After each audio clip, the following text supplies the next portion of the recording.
Fanboy Modeling School.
Hello and welcome to the Fanboy Modeling School. I am the Fat Mantis, now in HD, and I'm here with my partner in a crime, Steve. Real name, no gimmicks, also in HD, lo-fi fidelity. How the hell are you? What? Mixing it up a little, I see. How are you, my friend? I'm doing good, man. Survived snowpocalypse. Brutal. I was worried there. I was actually worried there. I actually thought my roof was going to like buckle in and be over for me. Bro, shovel. Or maybe I'm hoping it would. Please. Shovel twice, man. Before the night was over, like we had shoveled, no lie, at least 12 inches of snow. And still woke up to an additional like 4 or 5 inches today. Went all night, just like the Fat Mantis does. But just guys, want to remind you the Fanboy Modeling School is right here on Riz Radio, only place you can get it. Riz Radio music from your next breakup. We're doing the hits, we're doing a music revolution, and we are here. And I'm here with my man Steve, real name No Gimmicks, and we are going to we've got a lot of hot topics. It's been a kind of like politically a wild week, right? I certainly want to give a shout out to all those people down in the chats, such as my girl Lainey, Rogue Radio, Shaolin Iceboxer, all you people out there, everyone who's out there in the chat. We love you. We miss you. Thank you for supporting us. Yes, indeed. Yes, indeed. It has been a humdinger, man. But we got some topics for you tonight, folks. We got to talk about a few different things. So on the docket tonight, we have Candace Owens, right? Prophetic dreams and whispers from Charlie Kirk from the beyond. We have Kathleen Kennedy finally stepping down and stepping away from Star Wars, but not before the ghost of the past of a failed mission comes back to haunt her. And then we got some trailers for you. Obviously, the new Darth Maul, He-Man, and Starship Troopers. I can't believe the Starship Troopers thing. Lo is out here too. I'm sorry I didn't give a shout out to my man Lo out here. What up, Lo? What up, Lo? Yeah, oh my god, Laney's here. Oh my god, it's feeling like the old school days. Now let's get into real quick Starship Troopers. We're not going to show the trailer just yet, but I will say this. What up, girl? I will say this. I didn't see this coming. This wasn't even on my radar. I didn't even know new Starship Troopers was the thing. Nor did I. It's funny because just a few months ago I watched the original. Just kind of threw something on one of my days off. I was like, I need to take a nap. Let me put something on that'll calm and soothe my mind. I'm like, Starship Troopers. That always makes me happy. Put it on. Movie's still amazing. Still great, bro.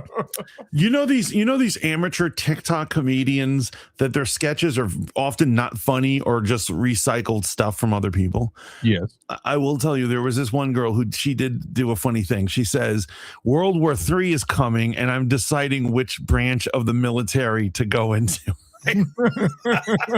And she does this thing where she's looking at the army and they're playing music from Barney. Remember Barney, the Parable Dinosaur? They're playing and it's making them look like buffoons. There's clips of them being buffoons. And then she looks over at the Navy and then it's a bunch of gay dudes doing macho man and stuff like that. And she's going down dissing all the branches. But when she gets to Space Force, they show clips from Starship Troopers. And she's like, sign me up, right? She wants to go to that. That's accurate and amazing, man. Listen, I remember watching Starship Troopers at the Haven at nauseum, and even at my own house, man. Like it just was one of those movies that became a cult phenomenon. Oh my god! When it hit VHS, which is crazy because I also watched a great doc. This is obviously a part of our honorable mentions, but I watched a great YouTube documentary about the movies we all really enjoyed and why they were so wildly successful on HBO. Like it talked about the scheduling of cable shows. Like, do you remember Call the Conqueror or whatever it was? It's basically I do. He had like a spinning dart thing that would come back to him. And Beastmaster, they were like, these movies, the rights didn't do well in the theater. Like they didn't do well in theaters. So HBO and Showtime bought the rights these for their their cable access, and that's what made them phenomenons. And I think Starship Troopers is a part of that genre, man, where it's like it came to VHS and people just loved it. Like they couldn't get enough. Absolutely. Lowe says they started developing a new Starship Troopers because of the success of Helldivers 2. I think that's true because Helldivers basically is a Starship Troopers. Yes, vaguely ripoff, right? Yeah. I get here's what it is. I'll say this: it's not that anything can really rip it off because like these sorts of ideas are in the ether.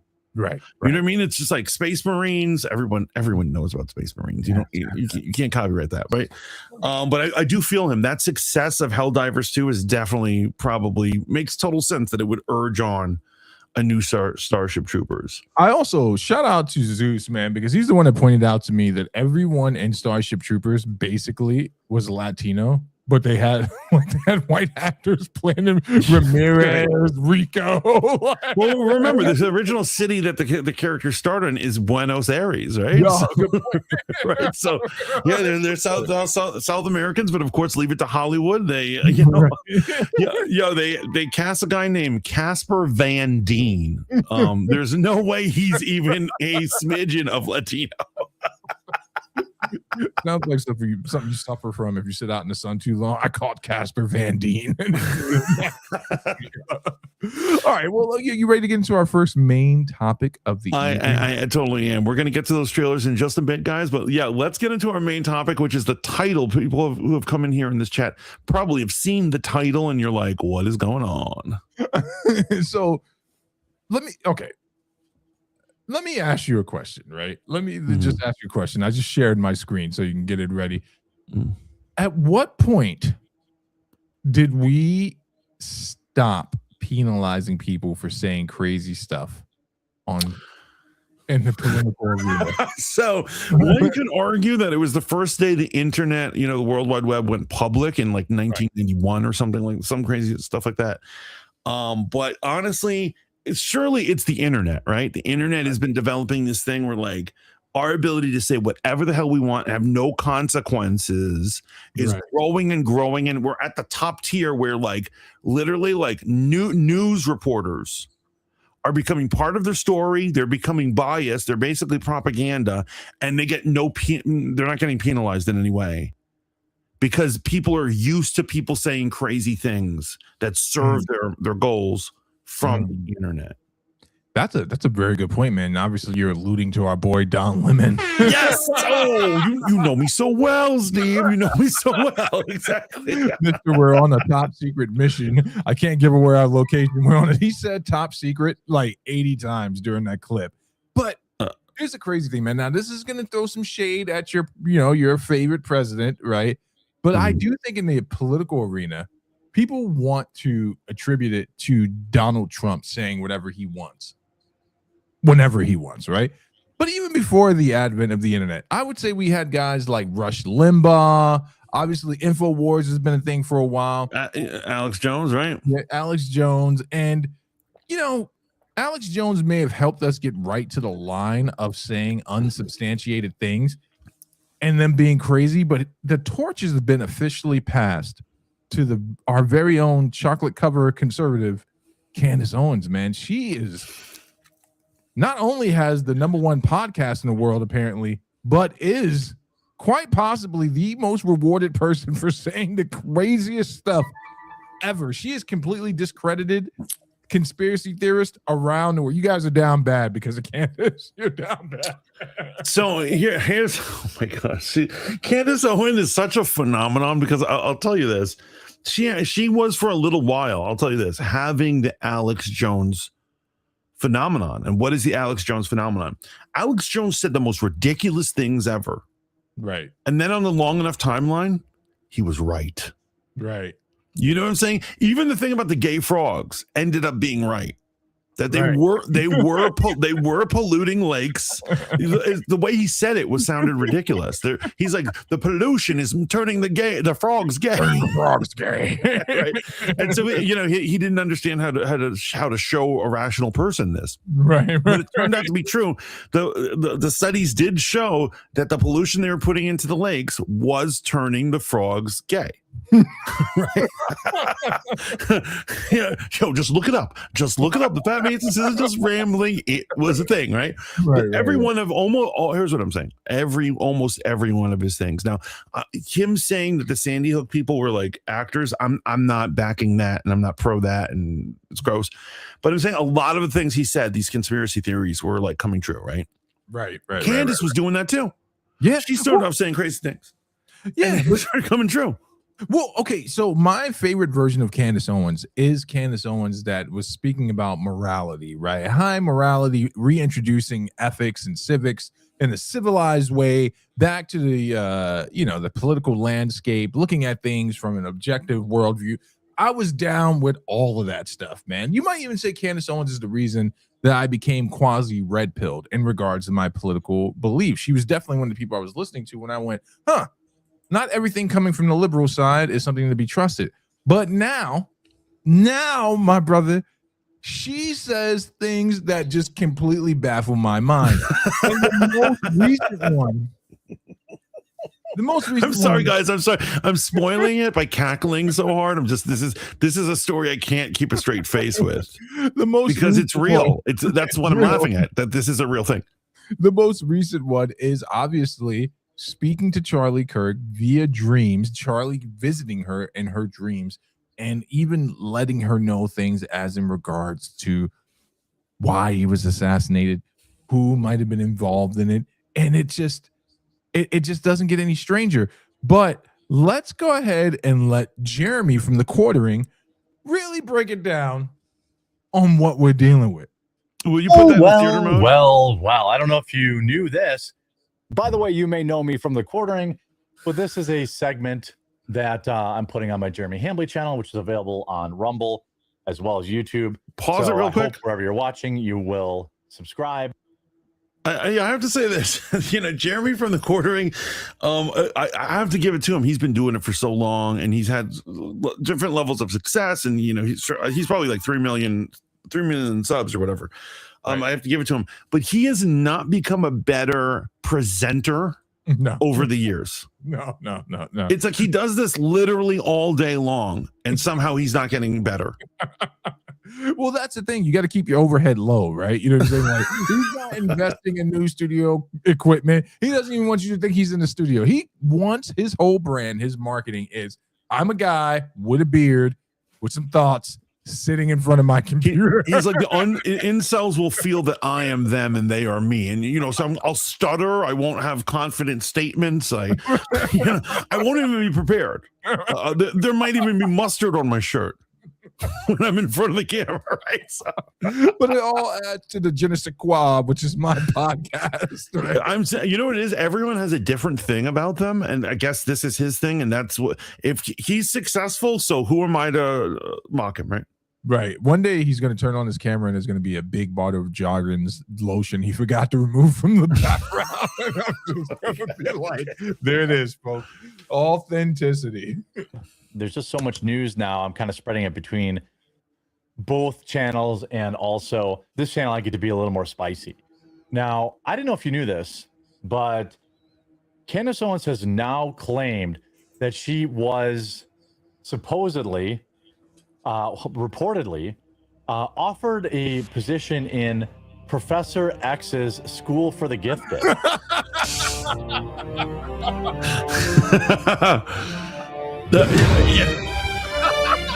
Oh, that is. I don't know, but I know now.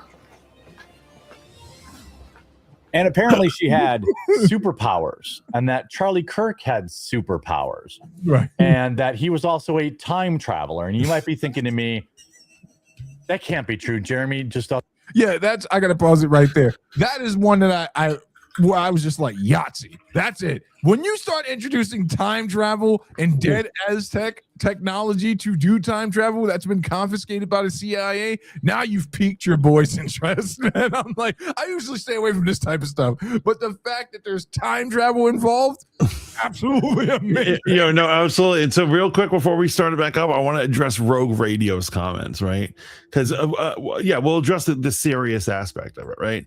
And so, Rogue Radio says prophetic dreams do happen, but it's smart to keep those prophecies to yourself, or if you need to share it, then maybe with a trusted few.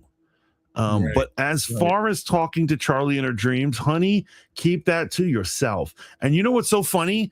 I am 1,000% in agreement with Rogue Radio right now, because I've literally said this before. Now, guys, I do, I attend a Bible study with some evangelicals and stuff like that.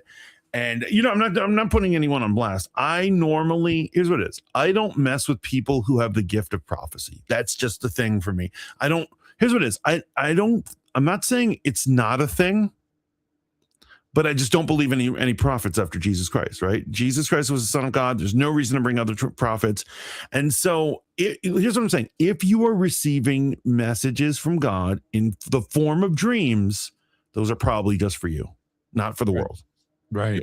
You don't get on the television mic, you have a press conference and you say, I had a dream. I know how blah, blah, blah is going to happen. That is not why God sent you that dream. Yeah. Right. Because, go ahead. I'm sorry. Yeah, so I'm saying I agree with Rogue Radio 1,000%. That is so well said. Those dreams are either for you or your family, or maybe it pertains to a particular person. Right. Address it to them. But you're not a prophet, and you're not supposed to be evangelizing it. Yeah, because it puts your personal revelation that you've received from God, which is what you're claiming it to be. You're putting it now on the same level as Scripture, right? You're putting it on the closed canon of Scripture and saying that God has given me a new word and I must share it with you. Well, if you're going to live by those rules, right? If you're going to be a prophet, you got to be held to prophet standards, right? Jesus Christ wasn't a prophet according to us. Jesus Christ is the second person in the Trinity, God incarnate, God in the flesh, right? Now, if you are a prophet, I want you to know there's stipulations for your prophecies not coming true. And if we're going to do Old Testament things, we got to have Old Testament rules. Absolutely. Lainey's laughing her ass over there. Yeah. There are plenty of people who call themselves prophets, which means they're not a prophet. Prophets in the Bible never absolutely. I feel that, yeah. So it's a whole, it's a whole thing. All right, let's hit it. Wasn't like Candace, and that can't possibly be the story. Well, it is, and she said, at least in my opinion, I don't know, but I know. She basically said that very similar thing. Let's talk about the time traveler thing. She's not being ironic. She is dead. Like, the only people that are really watching her now are like wine moms. They're not even conservatives. Like, Candace Owens isn't a conservative. She's just an entertainer, and she's very good at it. And I could never take. What do you think of that statement? She's not a real conservative. You know what? This is something that's floating around in the internet, and I would have to agree with it. She's someone that espouses conservative ideals, but now she's definitely more into the fringe part of politics, right? Now, everything she does, fundamentally, the foundation will always come from a conservative lens, but we rarely hear, I won't say rarely, more what's clickable now from her clickable content is about these claims that Charlie Kirk is a time traveler and the flux is not functioning, Right. What about you? So here's the thing. Here's what it is. I do think she's a conservative, because I believe you can be, check this out. You can be a conservative and a crazy person and a grifter all at the same time. Right. So I think that she is ultimate, because here's what I'm saying. I think a lot of not conspiracy theories, but the thought process is, and I feel like they're saying this because she's black, She doesn't really believe in conservative ideas, and she's just grifting, and she's just saying that for clicks and money or whatever, right? Right. I don't believe. I think she really does in her heart hold conservative views. I'm just saying her YouTube channel isn't about conservatism anymore. It's about weird conspiracy theories. It's about the French president and his tranny wife. You know what I mean? Like it, and that's what I don't like. I kind of wish she could go back to just doing mainstream things. But after this statement that we're all going to watch right now, she has gone over the deep end, and like there's no going back to just doing stories about politics. No, absolutely not, because this is what people are going to want, right? It's just like the guy. What's the guy's name that just left the feds? His name sounds Dan Bongino or whatever. Is right. Right. So I was listening to Andrew Wilson talk about that guy, and he's like, maybe it was Andrew Wilson. I don't know who it was, but it was like, he can't go from being on the inside and then leave and come back and talk to us about the Epstein stuff if he wasn't going to be a whistleblower for it. And at this point, Candace can no longer just pivot and step back, or maybe she can. There is an appetite for that, right? She has a big enough fan base that if she just went back to doing political commentary, she's going to take a big hit, but there's always going to be some fan base for that. You think? Yeah. In the defense of Dan Bongino, I will say this: he entered the feds. He became a Fed to try to expose these things. However, I think and why I don't blame him, and he had to quit, is because there were too many people who were higher than him who were fighting him and preventing him from getting the word out. Right. And so therefore he said, F this, I'm just gonna podcast. Right. Like what am I doing? And I see it all the time. If you see this all the time. You see this with social workers, you see this with guidance counselors, anyone who has a job where they're trying to help people and the system doesn't let you help them. And eventually you lose it. You get this point where you're like, F this. Schools are not here to educate, they're here to keep poor kids down, which I would agree with. I'm out of here. That sort of thing. I dig it. He was like, the reason why the Epstein files are not forward is no one wants them out in public. No. The guys in the system don't want that out. Yeah, no one wants them out in public. No one wants that out, and because it's and that was well said, by the way, my brother, because it's mutual self-destruction, right? People who are on that list are so high up the food chain that they're just not going to allow it to happen. And I'm not condoning them not allowing that to happen. Bring it to justice, man. But it's just, if you're not used to at this point in your adult life not getting justice, then I just guess you are privileged. And maybe that word has some bearing. Right. Take that away from her. But let's see what she has to say here. You think, Jeremy, you're crazy or embellishing? No, I'm not. It is an absolute fact that Charlie Kirk thought that he was a time traveler. He told me he was a time traveler repeatedly. I showed you guys that text message exchange. He meant it, obviously, not as a fact. Like, I'm so embarrassed right now. I want you to be thinking about during this video and leave a comment. I'm embarrassed to be what is Candace Owens' superpowers that Professor Xavier would have wanted her to have? It just lives inside of me that Charlie Kirk knew he was going to die. How was he so certain that he was going to die young? Everybody knows they're going to die. That's a fact. Charlie Kirk received dozens of death threats every day. He saw how violent the left was. It's really not that big of a leap to say something like, they're going to get me young. Yeah. Yeah, I agree with that. Some people are saying she's describing the identical story of Andrew Passaggio. I'm not sure who that is, but I'll have to look into that. How was that possible? How was he even able to describe it as this tragic event? How did he know? How was he certain, by the way, as he said in those messages, that from the moment because he talks out in public all the time with people who hate him.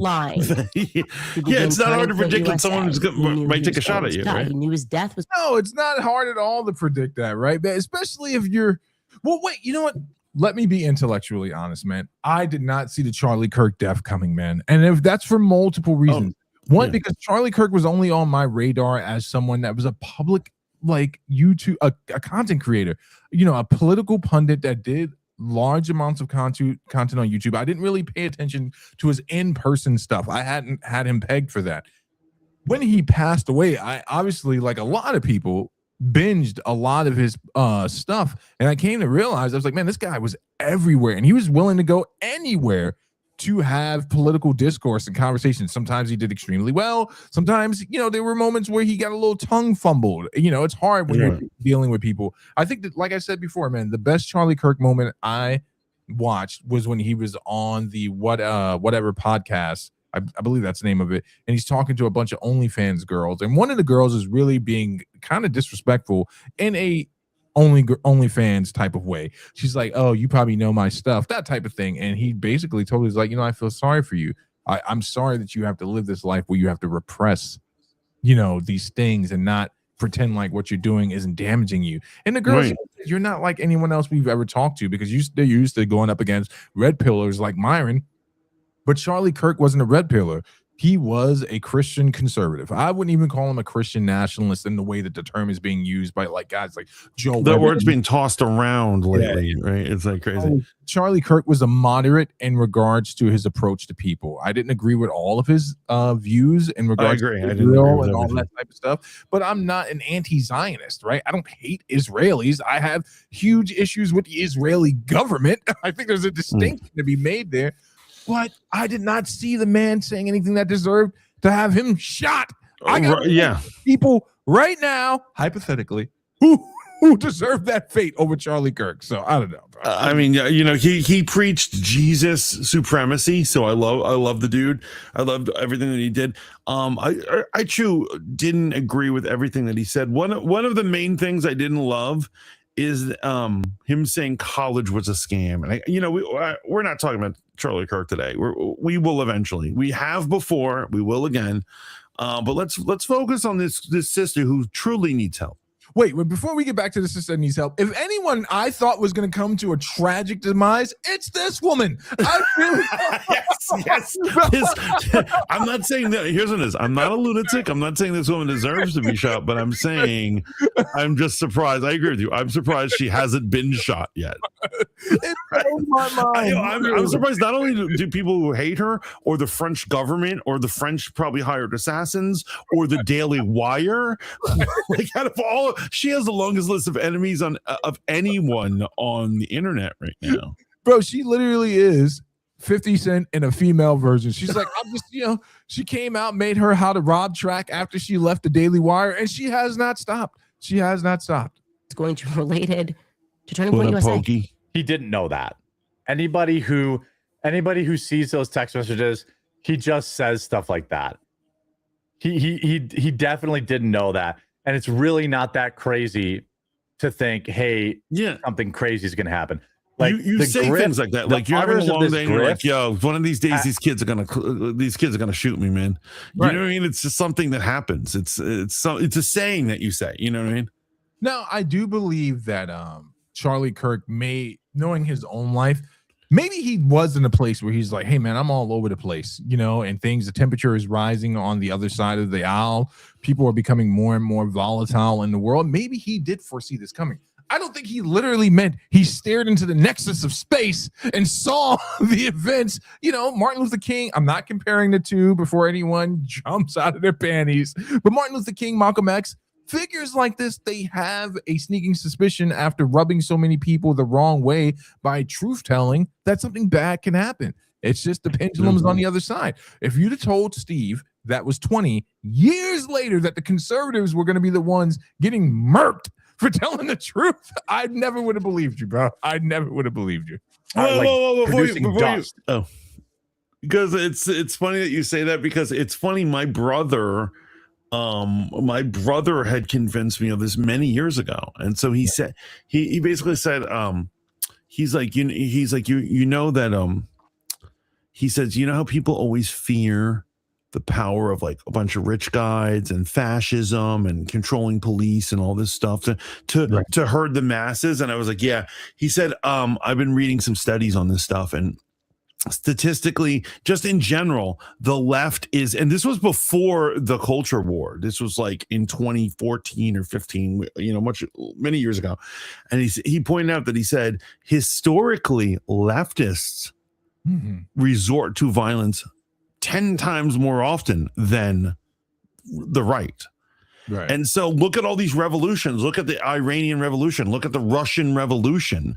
You know, as a matter of fact, one could even argue the American Revolution was a leftist. At the time, they were super left. Right. The American Revolution, and they resort to violence all the time. You know what I mean? So, Hey, you know what, man? I don't necessarily jive with all of that, but I will say this, man. After what the conservatives have aptly dubbed the summer of love during the George Floyd, after George Floyd was murdered, man, I didn't think, let me just say it raw.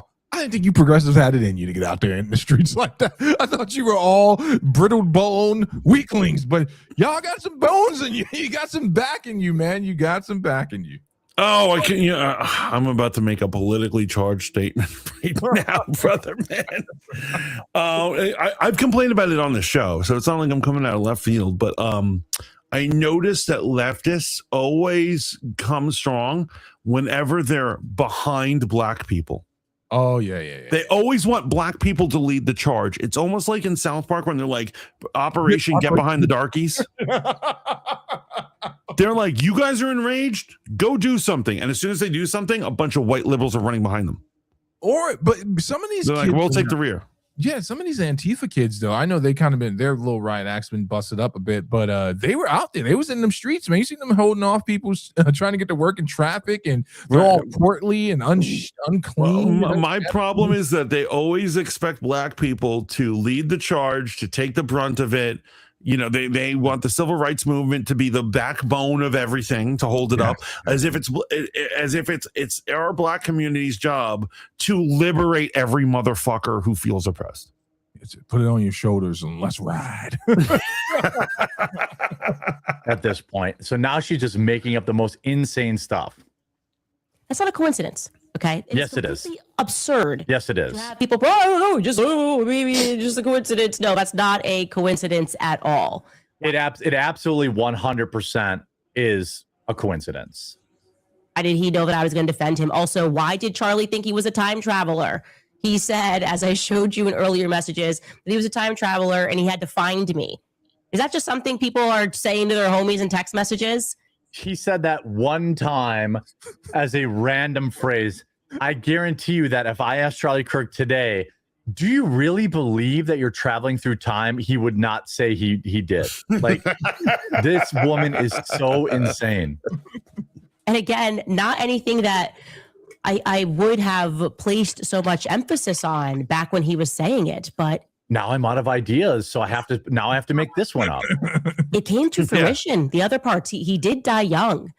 Why did he think that him dying young was necessary in order to change things? He did die young. He didn't say that. Turning Point USA, in some way or another. Oh, she made a mistake. I thought she said that the government killed him. I thought she said that some Fort What Choo Choo guy did it. I thought that Sentinels from the X-Men or X-Files did it. She accidentally said, well, what? Days of future past, man.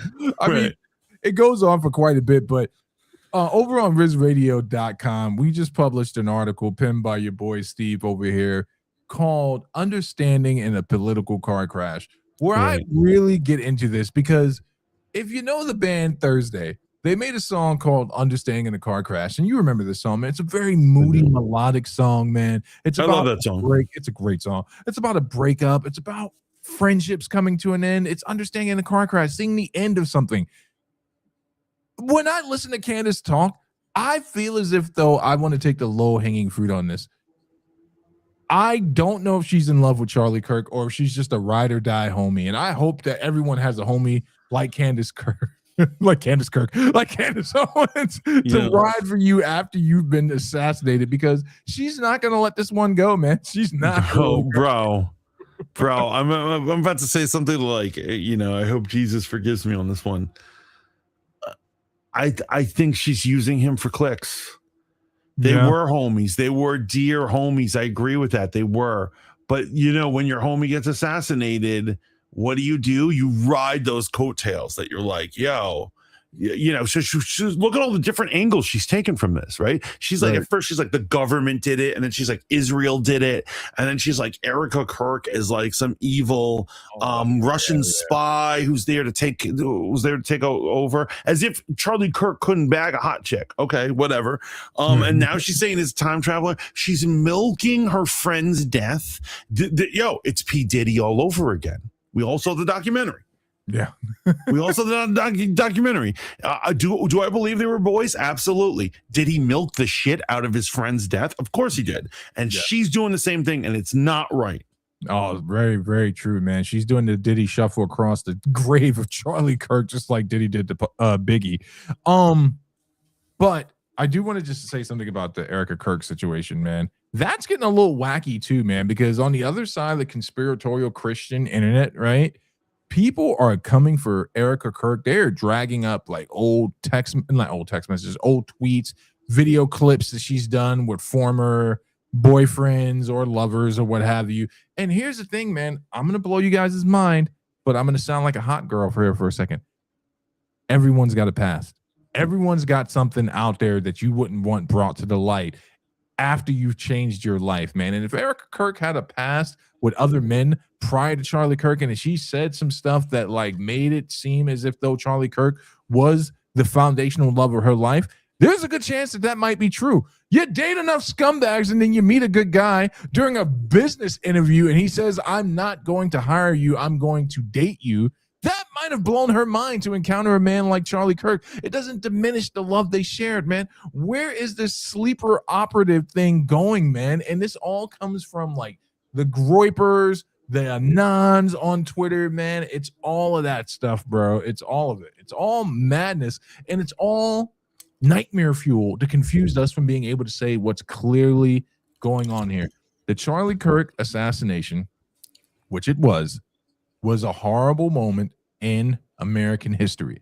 And it should go down as a horrible moment in American history because it shows that the melting pot that we all live in has dangerous sides to it, man. When you bring such diverse ideas together and then you pit them against each other in this polarizing way, and you start using words like Gestapo or fascist and things. Fascist, right? It has no meaning anymore. Yeah, it turns people crazy because no one wants to be on the wrong side of history. No one wants to be, for lack of a better term, the time traveler that went back in time, saw baby Adolf and didn't do something, right? So now everyone feels like they have to be a hero to stop this fascist regime from taking over. Real quick, hypothetical. Yeah. You're thrust back in time. Yeah. You encounter baby Adolf. Yeah. Did you do something? Yeah, murder wouldn't be the first thing that comes to my mind. I'd probably take baby Adolf. I was going to use the word abduct, but then I realized we're on YouTube. Just to let you know, the Fanboy Modeling School does not condone any type of abduction of any child in any way, shape, or form, even to shape history for the better. Right. But I would do what I have to do. You know, I'd get him out of there, man. I'd take him to Canada, put him somewhere else. But also, you know, what fill that vacuum. But yes, I would act. But so, you know what? I wouldn't. You wouldn't? Wow. So here's what it is. My understanding of time travel, and so a quick lesson on time travel, guys. So basically, my understanding of time travel is that you really don't know what will happen if you change your own timeline. So I'm actually completely against changing your own timeline. I will preserve my timeline because for all I know, there's something worse on the other side. No, absolutely. I get that. You're talking about like, you know what I'm saying? So like, here's what I'm saying. I was born in a world after the Holocaust, and what I'm saying is, so therefore it is of the natural history that it happened. It's horrible. It's ugly. It's disgusting. Obviously I don't condone it, but if I was in a time travel situation, basically if I went back in time, I wouldn't change anything. I would be tiptoeing around stuff, not touching anything, because I think you don't know what you're going to unleash if you change the history. Okay, well, Mantis is a monster. An ethical monster. I'm not saying I don't want to kill the baby. Of course I want to kill the baby. I want to murder through the crowd. I want to field goal the baby. Field goal the baby through the uprights. Right? but I would resist knowing it might mess up my future. Okay, I could dig it. I could dig it. So we got some trailers for you guys, man. We got some trailers here on Fanboy Modeling School. It's trailer watch time. It's trailer watch time, guys. Darth Maul has a new series coming out on Disney Plus. Have you heard about it? What are your initial thoughts? I've seen it. I've actually seen the trailer. I knew it was coming. I was waiting for it. I was actually misled. I was not told. No one told me, but whatever. I thought this was a live action.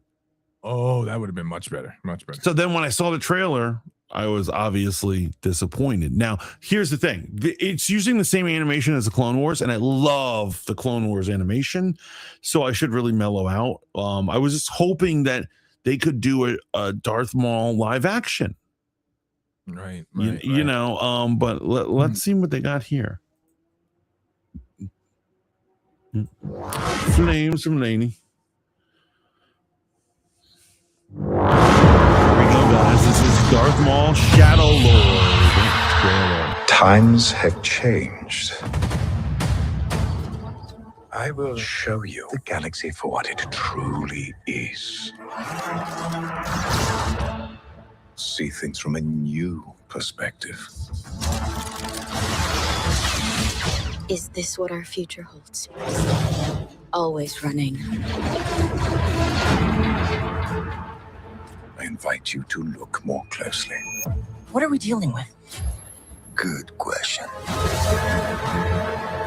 And I offer you an opportunity.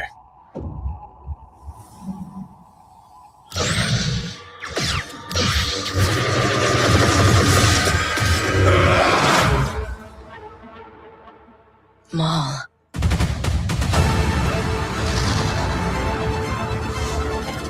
We have all been made to suffer. We survive, but do not live.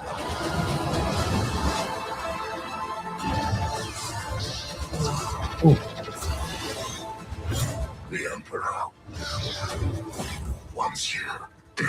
Oh, Chains can be broken. Hang on! And empires can be shattered.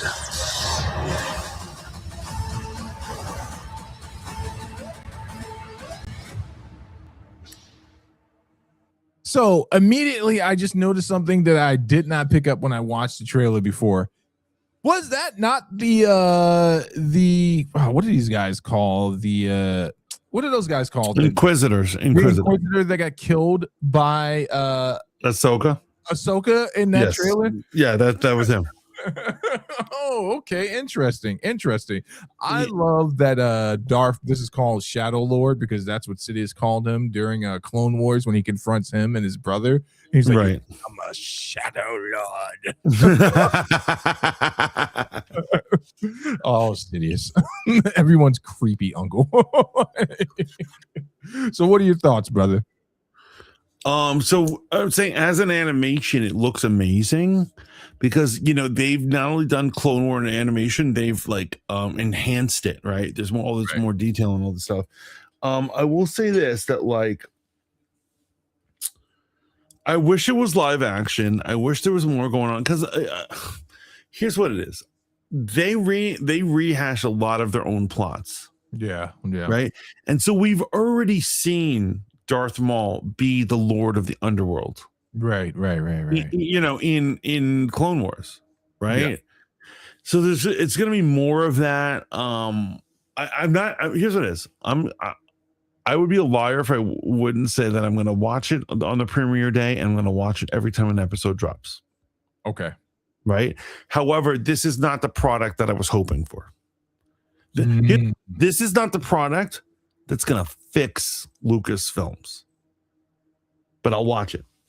You know what? I agree with that 100%. You know why I agree with it? Because it's my same complaint. Anything that gets me excited for Star Wars always reminds me that it's a fixed point story. And there's only so much you can do when the conclusion has already been written and then extended into absolute nonsense of the sequels. Yes. Yeah. And so there, you know, another problem, and I have to say this has to do with the Filoni verse, right? Before there were like vague ideas that certain Jedis had survived Order 66. Right. However, at the point after Filoni has done his thing, at this point, there's like 50 Jedi/Sith who have survived Order 66, meaning that if this was canon or any of this stuff was canon, Luke Skywalker is not important. There's a million of them. They could have teamed up and killed Darth Sidious a long time ago. And there's really no point to having this guy, and it destroys Lucas's initial story. Yeah, I think that was some of the problems that people should have had with the extended canon and Legends. By the time Luke finishes everyone off and rebuilds the temple, I'm like, where did all these Jedi come from? And it's like they all escaped Order 66. There's just a whole bunch of them. As a matter of fact, they have a Facebook group of motherfuckers who survived Order 66, right? So, because you know what I'm saying? Here's what I'm saying. I understand that, like, back if you watch Star Wars, the movies, the true movies, right? Obviously, old man Obi-Wan can't do it. I get it, bro. Which is why he has to train Luke, and he has to trick Luke into thinking his father was killed by this Darth Vader guy, because he's like, if he knows the truth, he's not going to do it. But at this point, Obi-Wan, you could have recruited anybody. Yeah. you could have gotten what I always forget the guy's name, but Ezra Bridger, right? Or his mentor, or Ahsoka, or any of these other guys going on, or Darth Maul. It's not just them. I'm actually doing a small list of people I remember, but there are guys whose names I don't even remember. Yeah, there's the cat from Jedi Fallen Order, who actually probably would have been the best pick. This guy. Right.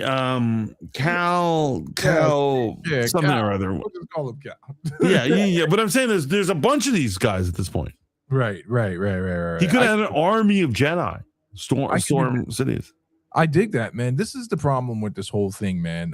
They didn't have us working on it, right? We go back, and if I was a time traveler, after I run by Charlie Kirk, give him a high five and tell him to make sure he disengages Cerebro, because that's how Onslaught comes back, I'd be like, hey, check this out, man. We're not going to make the Acolyte, even though in retrospect, the Acolyte isn't that bad. It's actually pretty good. It's just in the wrong universe. I would say the Acolyte should not have been about two twins birthed from two lesbians. It should have been about the rise of Sidious to power. That dog hunts, man. It should have been about Darth Maul's upbringing and training. That dog hunts, man. But instead, we keep getting, like you said, these remixed versions of already established storylines. I'm not really sure I care to see Darth Maul's rise to power as a crime syndicate lord. I just saw how he took over the Mandalorian race. Right. We already saw this kind of concept, right? And so, no, I totally feel, I absolutely feel you, brother.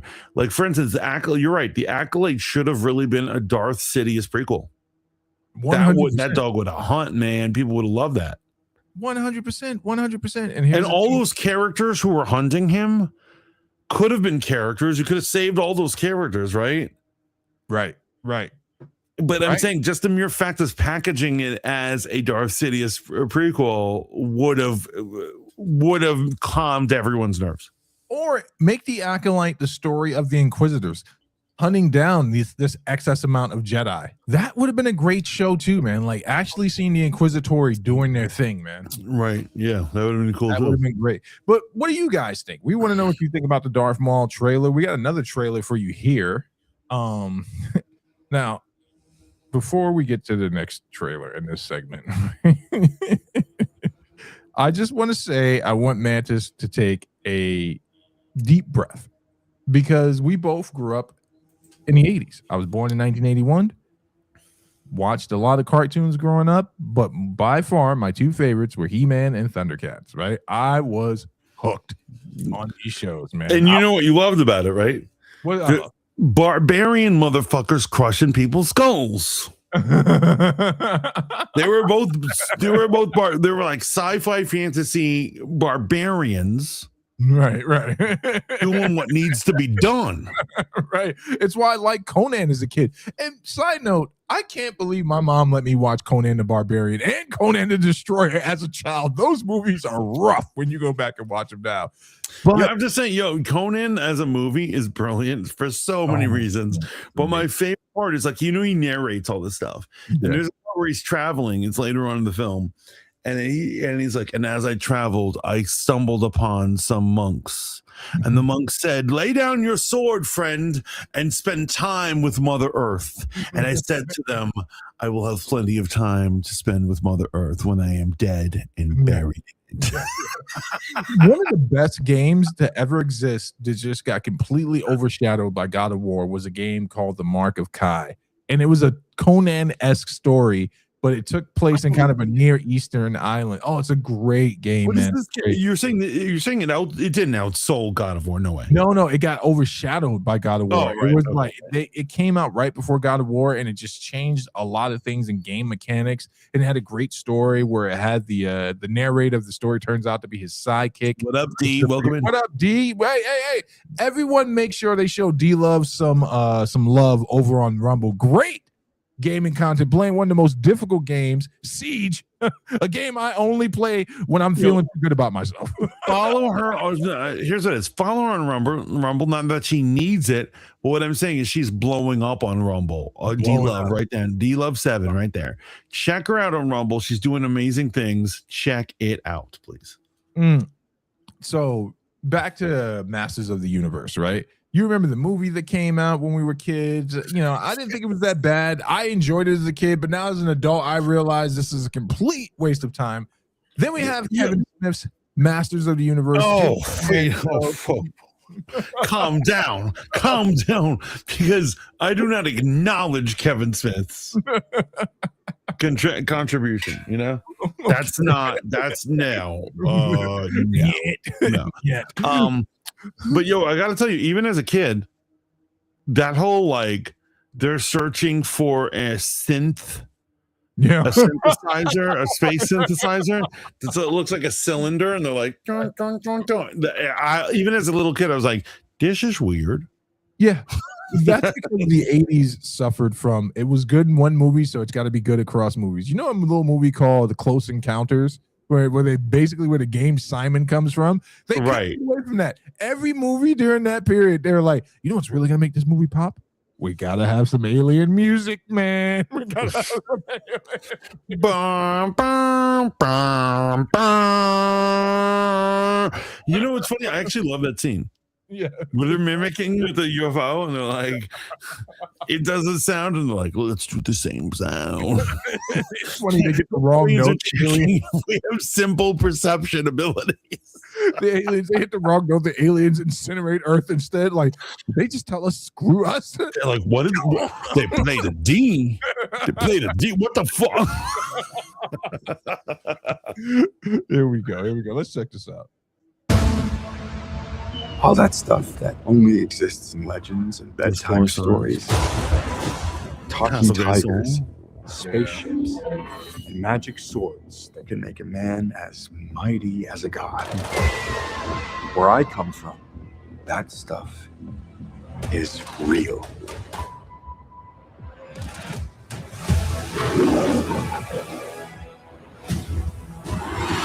Why did you send me away? I wanted you to be safe. So I sent you to a place I knew that they'd never find you. This obsession with nerd stuff and sword things, it's not a good look for human resources.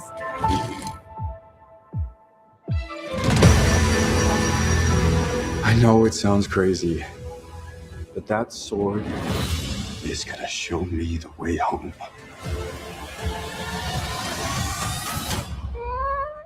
Sir, you can't do that. Don't worry, the sword's mine.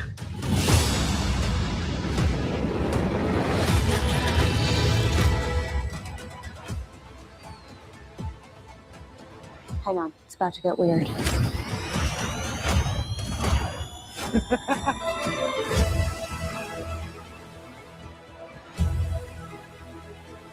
Battle Cat.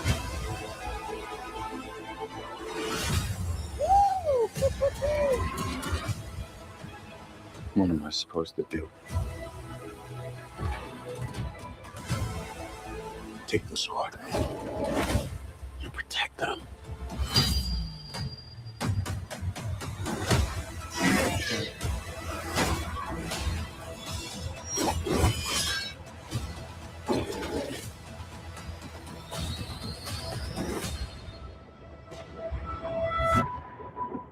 I have the power!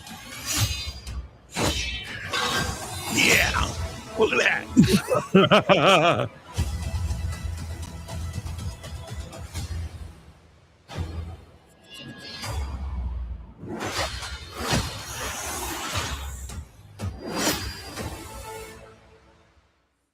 All right. So initial thoughts. What do you Okay. So straight up, I am like, I I cannot wait to. I'm gonna go opening day. Okay, so that's the first thing. Why is he so close? No. Yeah. So basically, here's what it is. I absolutely hate all the Earth stuff. Why did they put the Earth stuff in? You know what? You know what the real answer is? They're trying to be like Barbie. Oh, Barbie was so successful. They're trying to create a replica of it, and they're like, well, wouldn't it be funny if He-Man, this action figure, is stuck in the real world, kind of, Barbie-esque. However, all the Earth stuff looks lame. However, I have to say, all the Eternia stuff looks spot on like the cartoon. I love it, man. I love it. Incredible. My expectations are so low, right? Because I didn't go to He-Man looking for cohesive storylines about a complicated time travel scenario that's now split off into a phase that's fallen completely face flat, and now we got to bring in all the golden era characters to try to revive it. That's not what I'm going to see. What could he be talking about, right? I'm going to see He-Man with my oldest son and maybe the baby, just so I can live and bask in the warm nostalgia of it all. Back when a man running around in a loincloth with a sword made sense. I'm just saying, even when I'm watching, this is like the 5th time I watched it, and like when he says, "I have the power," I just felt it. I felt it through my system. I was like, "Oh my god, he does have the power! I'm loving this." I am pro it. I think a lot of people are watching this trailer. I think it's going to do gangbuster. I actually think people are into this. Yeah, and I think here's what it is possible that a new generation of kids are going to get into it, but it is light years better than Kevin Smith's garbage, right? Here's what it is. I am so against the Earth stuff. However, I still love it. And even Tila, Camilla, whatever her name is from Riverdale, she looks great. Everyone looks really cool. Idris Elba, Man of Arms looks great. Yeah, Man of Arms, man. One of the most just iconic characters, bro. Because when you think about what he would be today if they remade Man of Arms, he's literally a Call of Duty character living in a. Yes, exactly. He's like, I don't know why you guys have swords. We're shooting shit and wearing power armor right now, but okay. I serve the king. I serve the king.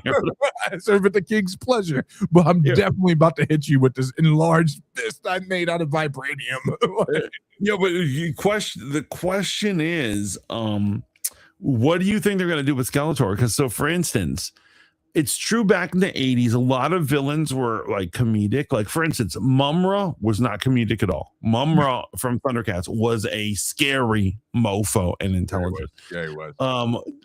So then we have Megatron, and Megatron is also pretty scary, not super like idiotic. More scary in the new Transformers animated movie. Way more scary. Right. And then we have, then we go into Cobra Commander. Cobra Commander's kind of a little bit of an idiot, right? They're joking on him. But when you finally get to Skeletor is a complete joke in the cartoon. Yeah. Like he's an idiot. He's literally like, I don't know.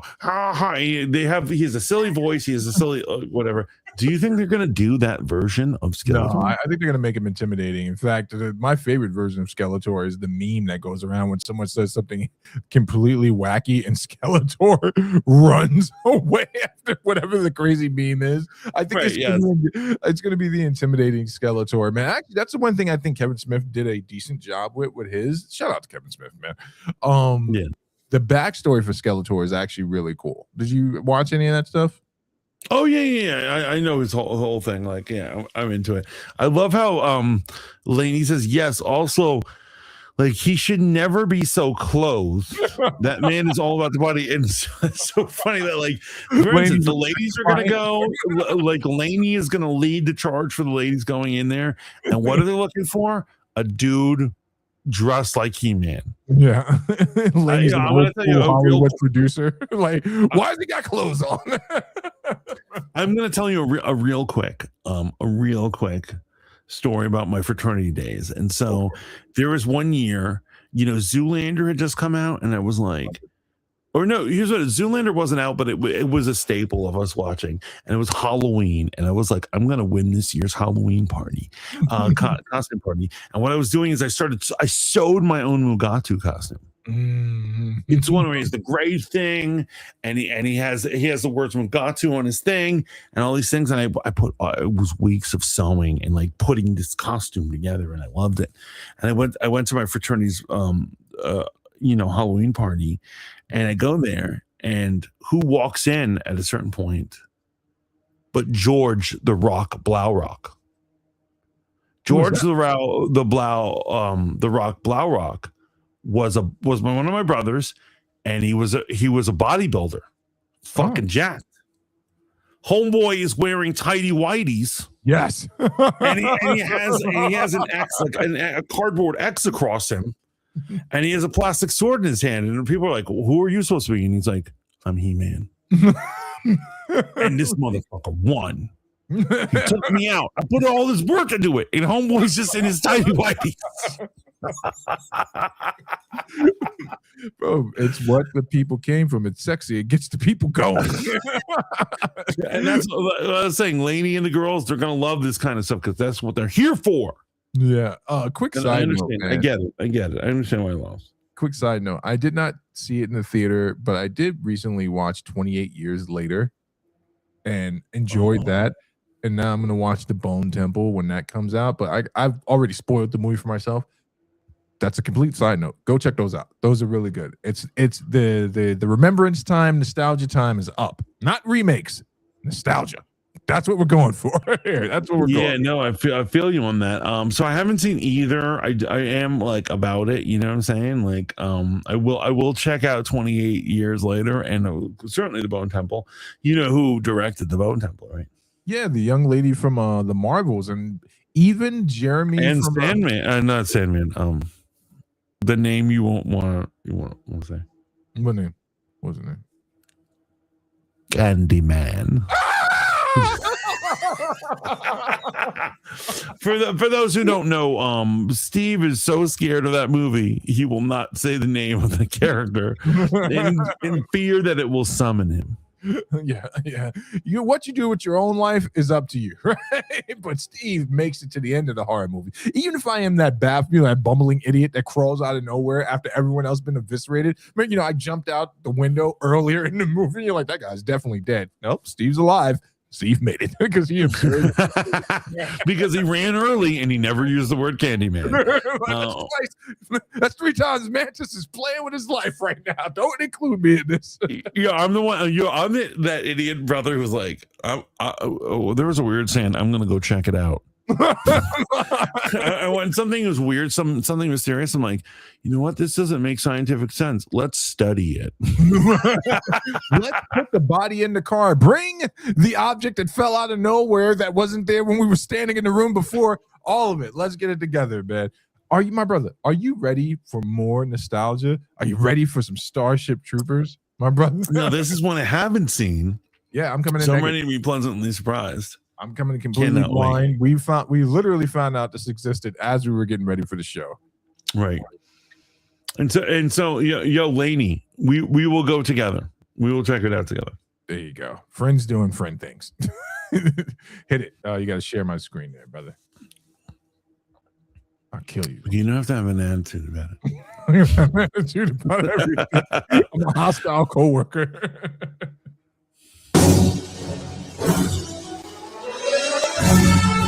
Hi, I'm General Johnny Rico. Today, we bring you the very best intelligence on our upcoming game project, fully funded by Dev. That's a Before we show you game. the battlefield itself, let me brief you on what every civilian can expect from this new path to enlistment and citizenship. Directive number 1.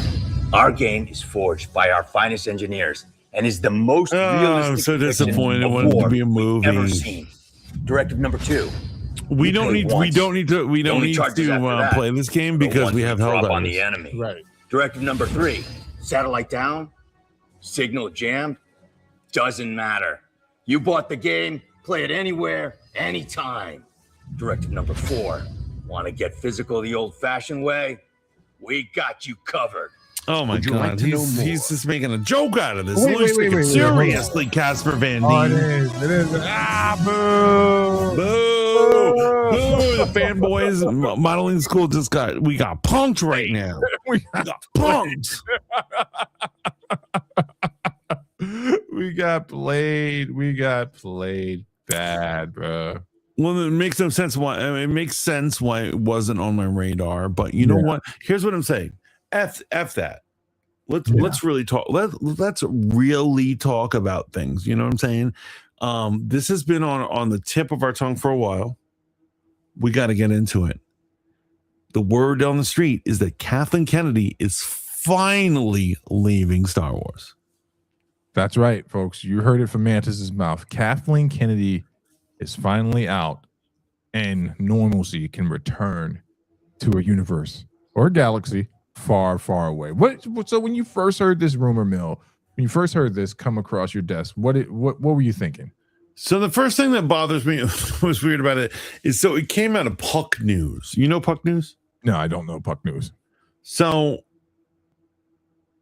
there's a guy who used to work in Hollywood. And suddenly he's like, you know what? I want to leave Hollywood to be a scooper.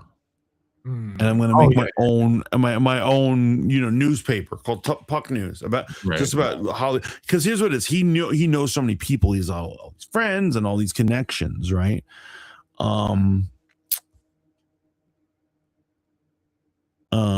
so he does Puck News, and the problem is I don't really know Puck News. I don't really understand. Like, they're not established in my personal opinion, right? So I didn't take it as a grand song because let's be honest, the last decade we've had all these rumors. Kathleen Kennedy is fired, or she's retiring, or she's fired and she's retiring, and it's never clear. You basically can't believe it till you see it, kind of thing, right? So I didn't really believe it. However, who they said would replace her, it made sense. Right. There's two people, right? I think it's Filoni, and he's sharing duties with a woman who I don't know. I've never heard of. And that makes sense.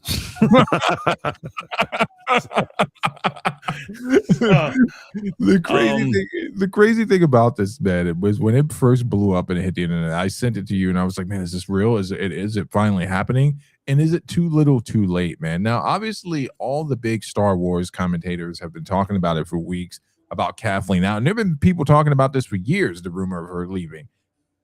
Star Wars theory, though, I think has been the person who's been most consistent on why she needs to step aside. And it's been mixed with emotion, but in my opinion, the right type of emotion. It's coming from a person that really enjoys this franchise. I'm not going to get down on this guy for crying, right, when Luke showed up in The Mandalorian, because that came from a deep, sincere place of him enjoying this movie. I mean, the story is beautiful, man. He was sick as a kid. Star Wars got him through it. You can't rob a man of that experience, man. And I think people just want to stop seeing this franchise completely destroyed. Now, my real concern, my brother, is it too little, too late? She should have been out 3 flops ago. Oh my God, I agree with that. and the damage can't be undone. The damage can't be undone at this point. Oh, by the way, D Love 7, homegirl, we love you so much. That was our first story, girl. You missed it. We had to, but the recap is on YouTube or Rumble. Check us out. We had to leave it that way. So this story that we have here is Kathleen Kennedy exposed by Ryan Johnson. Now, the reason I picked this one, because the Kathleen Kennedy leaving thing, yeah, great, she's out. But I really wanted to get your first initial reactions to this Ryan Johnson situation, because I know you have such a deep respect and affinity for Okay, so I'll tell you right now, like a lot of people have under their bed pictures of celebrities they have crushes on, like Sabrina Carpenter or Olivia Rodrigo, who is a looker, by the way. I have a picture of Ryan Johnson because I like to tack it up, at night, I like to take it under my bed, tack it up on the dartboard, and then I have a series of butcher knives, which I toss at it every night. Every night. That's how I go to bed. It's like counting sheep. Some people count sheep. Mantis counts how many cuts Ryan Johnson deserves. And he deserves quite a few for what he did to Star Wars. Let's get into Star Wars theory. Go check him out over on YouTube. He's got enough followers. Maybe just stick over here with us. Before we start this video, we're giving away $1,000 every single day for the next week worth of product on Theory Saber's Instagram page at 7 o'clock Eastern time. We're dropping codes, and the first to get the code, it's like the old Xbox days where they drop a code and then you get to use it or redeem it. That's what we're doing for the next 7 days, 7 o'clock Eastern. Theory Saber's Instagram, and leave a like on the video. Let's get into this. It's a hot one. Kathleen Kennedy has lied again. She said the reason Ryan Johnson didn't want to continue with Star Wars was because he got spooked after The Last Jedi. You can't make this stuff up. And he just came out on Twitter to say, nope, not spooked. Sorry. Oh, wow.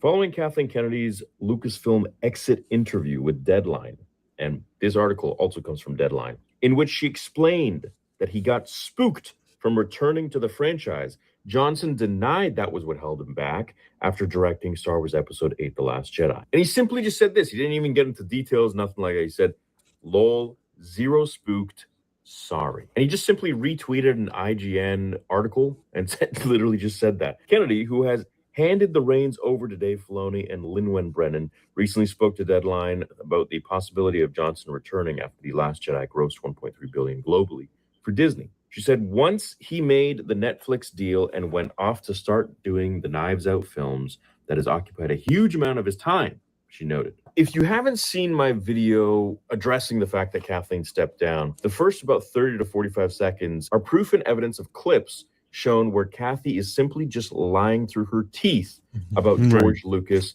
and about Star Wars in general. And if you haven't seen that, I'm going to play it right here. The main thing is to protect these characters, make sure that they still continue to live in the way that you created them. We don't have source material. We don't have 800-page books that we're adapting. You know, it's the standard, what would George do? And obviously we have hundreds of books and comics and everything you can possibly imagine. We don't even really have comic books that give us a great deal. We have an idea, we have a mythology. I have story treatments of 7, 8, and 9 and a bunch of other movies. And George Lucas never wrote a script for 7, 8, or 9. And the ideas that I think you're referencing are ideas that he had for other possible movies. You know, and I had the story treatments or, you know, outlines, and we were working on scripts. Since I didn't use my stories, I have no idea what they're doing. And then I do believe he got spooked by the online negativity. I think Ryan made one of the best Star Wars movies. He's a brilliant filmmaker, but he got spooked. This is the rough part and the reason for her lie. Not that there ever is a reason, but the reason that she lied is just to double down when the interviewer asked her about the bad parts of the fandom. saying that it's a very small sect of people with loud microphones who just want you to do the exact same thing over and over again, which is completely untrue. I've talked about that in the previous video. Let's stop right there for a second. So that's perfectly. I'll never forget when Carlton said that about the woman who played the original Aunt Viv. They were like, what do you think about this woman? And he's like, the bitch is crazy.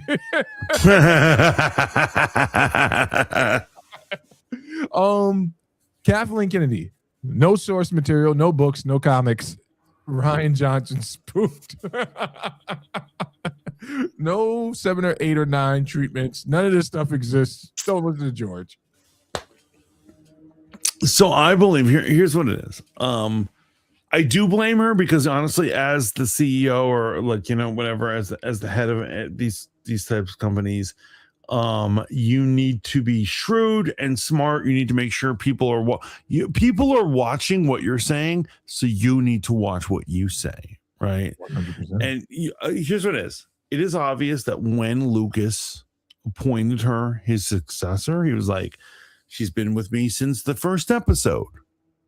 I love this woman. She's been one of my producers. You get the role. She decided to take a siesta, a long siesta, right? And she like let other people run it while she's chilling. Right. She's like, I'm on vacation. I don't care. I'm getting paid big bucks. You guys figure this out. You figure out the new, the sequel trilogy. You figure out these movies. You figure out these shows. It's been a disaster under this woman. Right. But here's what it is. People say she sucks. I don't think she sucks. What I think is, I don't think she's participating. She's not chiming in at all. Yeah, no quality control from the top. Only accountability. They hand you the reins, let you run with it, and the next thing you know, you're in trouble for not linking everyone in the Zoom meeting, man. Bro, honestly, man, this is super low hanging fruit for a dead carcass, right? But her exit is not even enough at this point, right? The only way people are going to be able to move away from this is if there's a full recant on her part. She has to say everything I did was wrong. Everything I approved was wrong. Everywhere I went, except for Rogue One was wrong, right? And people are just not going to take that. And there's so much nervous chatter about Filoni and like, will he stand on his own biscuit and make sure that the quality goes up and not just make it about Ahsoka? I think people are they're terrified. It's a victory for the diehards, but it's not enough to revitalize it, man. I've said this from the beginning. You need a complete reboot. And I don't understand why this would be a big deal. Like, if it was my company and I made billions of dollars off of movies that people hate, I'm like, well, I still got the billions of dollars. So let's move on. Let's just see if we can get a few more billions by giving them what they want. But I blame this on the Snyderverse. How did I make such a leap in logic, you're asking? If it wasn't I'm asking. What are you talking about, bro? If it wasn't for the Snyderverse, studios would be more apt to give the fans what they want. But now they're like, we can never do that again. We can never succumb to the pressure of a bunch of weirdos on the internet. So you know what the problem? You know what the problem is, bro? If I was running a studio, I would do the opposite. I know you would. And I'd make a killing. I'd make a fucking killing while you guys are like, well, oh, my dick is in my hand. I don't know where I'm going. Here's what I'm saying.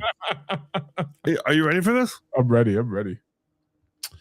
You make sure every director who's doing one of your superhero movies has an extended cut in mind. We first put out the regular cut. Everyone shows up to that. People are watching. Yeah, we're loving it. Let it run for like 2 months, right?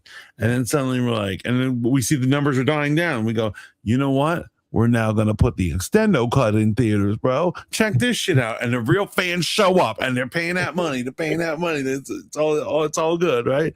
Right. That's a good idea. That's a good idea. And then you make sure you say that the extended cut is official canon. Right.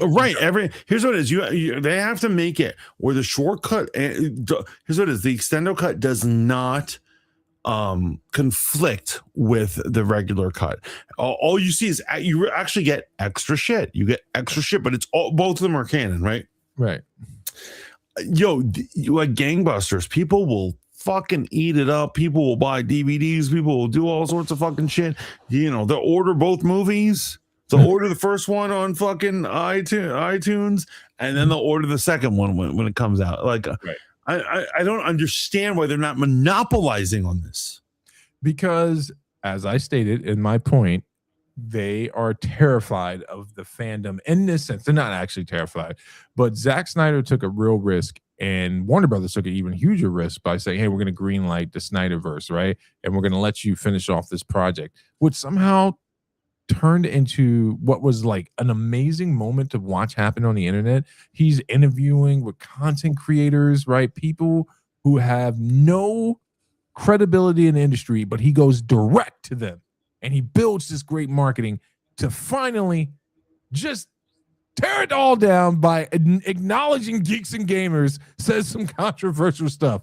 And no studio wants to put up with that, man. They want to give Lainey what she wants. Studio heads want to bring Lainey in and be like, make him naked, make him muscular. They don't want to think about complicated things like what the fans want in a storyline. Like, does someone say naked? Make him naked. That's what we can do. We're studio execs.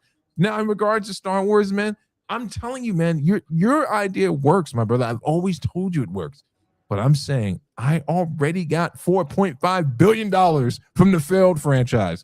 How many more billions might I get if I just release this on, release like what you guys want, man? If I just take Ahsoka and build from there. If I'm Dave Filoni, that's what I'm doing. I'm building from Ahsoka to the actual sequel trilogy people want. The problem I have with what Filoni is doing is Filoni seems to only want to greenlight things that are like his own characters that he made in the cartoons world, and they're not that good. No, Lainey, I know you're a fan of that body. Of that body. I can't escape that man from my recommended. Yeah, from your recommended list. I feel that. But yeah, that's what she says. I can't escape from that body. What I'm saying is Filoni, I once upon a time would have loved him taking over. I'm worried he's just going to greenlight whatever the fuck he did in Clone Wars. Yeah, you think he's too fanboyish? You think he's too fanboy? Yeah. Here's what I'm saying: Ahsoka is every incel Star Wars fan's wet dream. that isn't real content. You know what I'm saying? Like, and then he's just like, yes, and there's this perfect, beautiful, ripe teenage girl who's a Jedi, and she's hiding, and she founded the Rebel Alliance, and she's better and slicker than everyone. She's better and slicker than Luke Skywalker. Then why the fuck have Luke Skywalker? Does that make any sense? Why didn't Obi-Wan say, Luke, chill here. I'm going to go get Ahsoka. She's going to go fix this for us.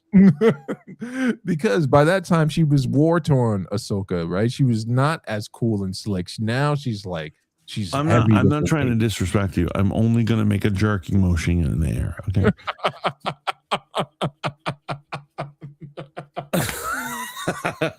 Sounds like crap. Sounds like Filoni crap, and that's the problem with him taking over. Can they fix Star Wars? Is the question. Can they fix it? The fans have no faith in this franchise anymore. Yeah, it's kind of crazy, right? No, the fans have no faith in it, man. It's thank you for that, D. We appreciate that. Yes, we are in Discord. I don't know if you're in a different server, but we're in the DT's Discord. This is the problem with fandom together, my guy. Listen, man, Mortal Kombat 1 should have been a whopping success for Mortal Kombat, right? Unfortunately, fortunately there is, and unfortunately there is a fandom that pre-exists to scrutinize everything, man. I say we give Filoni a chance to cook, right? Give him a chance to cook. Let's see where we go with this next season of Ahsoka, right? Let's fix Boba Fett, right? In fact, here we go again, talking about Darth Maul. Yet another crime syndicate story that we had to live through The Boba Fett one. Don't get me started on Boba Fett. Don't get me started. Oh God, Boba! But that should have been the best Star Wars show ever. 100%. And it's similar to Blade. It's similar to Blade. It's like, how hard is it to make? It's not hard to make. It's not hard to make something that we'll like. Obviously, I want them to put the energy to make it excellent, and it's like next level. They couldn't even do the basic level of Boba Fett. Just like Marvel can't do the basic level of Blade just because he's black. Bro, it's the easiest. They're like, we don't know how to make a black character work. But that's because they decided to do the Mandalorian, which we all love. But if I have the Mandalorian, what story are you going to tell me about Boba Fett? So now we got two guys in helmets running around. One guy's got an even shinier helmet than the other guy, and he's got a cute sidekick. What story is there left for poor Boba? Right. So Boba Fett, here's what I'm saying. Boba Fett could have been the Sopranos on Tatooine. That would have been amazing. 100%. Should have been the ups and downs of being a crime boss. He should have been ordering executions and having people popped and shit. 100%, my brother. 100%. That would have been cool. That would have been very cool. But yeah, Kennedy's out, right? Ryan Johnson defended himself. We've had so much fun talking about lighthearted stuff. And in typical fanboy fashion, we don't want to just leave you with we don't want to just leave you in a good mood. We want to leave you in a we don't want to leave you in a good mood. We want to leave you in a horrible, bitter, disgruntled mood that makes you wonder if your very life or children are safe in this world. So we're gonna end this bringing up some loose ass shit. And hope that you vibe with it. So obviously we're talking about the tragic shooting in Minnesota. I guess tragic is tragic the correct word. This is a tragedy, I would say. A human life has come to an end over something that I'm not quite sure I understand anymore. Right. I understand the objective of ICE and I understand what they're doing, right? Notice I didn't say condone. I understand, right? There are laws. Right. Laws need to be enforced. But American citizens are now being killed. Let's start there. Your thoughts on American citizens being killed by ICE? So, here's the deal. So, if we are in agreement that there has to be policing done, and I don't mean about ICE, I mean in general, policing done, right? There's going to be flaws in policing. Just like, here's what I'm saying. Let me tell you like this. If you put it like this, if you put 3,000 people and all hand them guns and go out and enforce the laws, you know what you're going to have? What? You're bound to have some percentage of that fucked up situations, people right. killing and murdering and bad shootings and people who should go to court and people who should go to jail, and that is certainly a thing, right? And so one of the issues that I have about the left, or should I say the activist class, let's not pretend it's one side, but we all know it's one side. Their argument is the federal government doesn't have the right to police the things that the Constitution give them the right to enforce, and that there should never be a complication and there should never be a mistake. And that is inherently stupid. That is inherently not smart. Sorry, libtards, you're fucking idiots on this one, right? And so here's what I'm saying. I'm not saying we've got two major shootings, right? One of them I think is a clean shooting. The other one I don't think so. Is such a clean shooting. But at the end of the day, these things are bound to happen.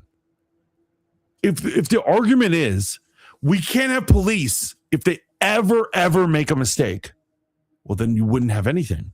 Yeah, I get that. Right? I get what you're saying. Yeah, it's logical contradictions, right? You can't say that law and order shouldn't exist because someone took the law into their own hands or there was a mishap of law. It's going to happen. Exactly. It doesn't condone it. It doesn't condone it in any way, shape, or form. That is very well said, my brother.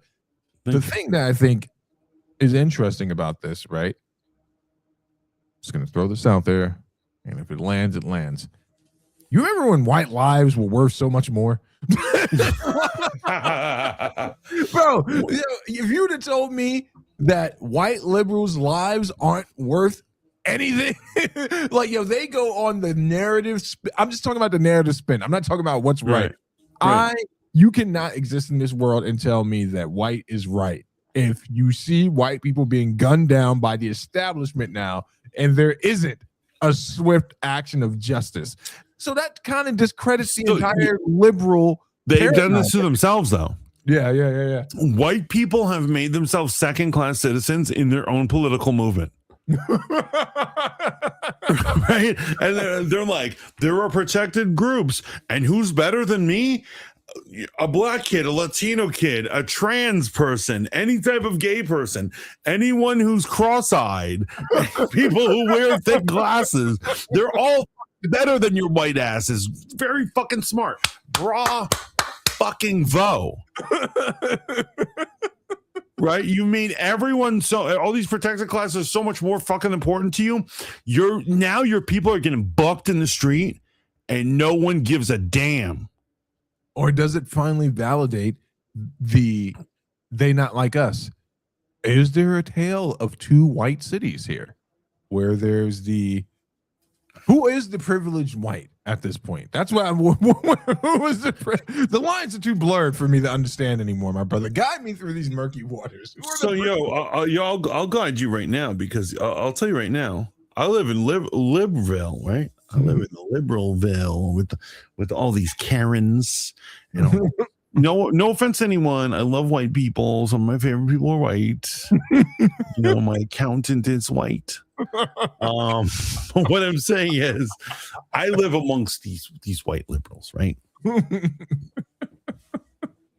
And so basically, what it is that they have essentially,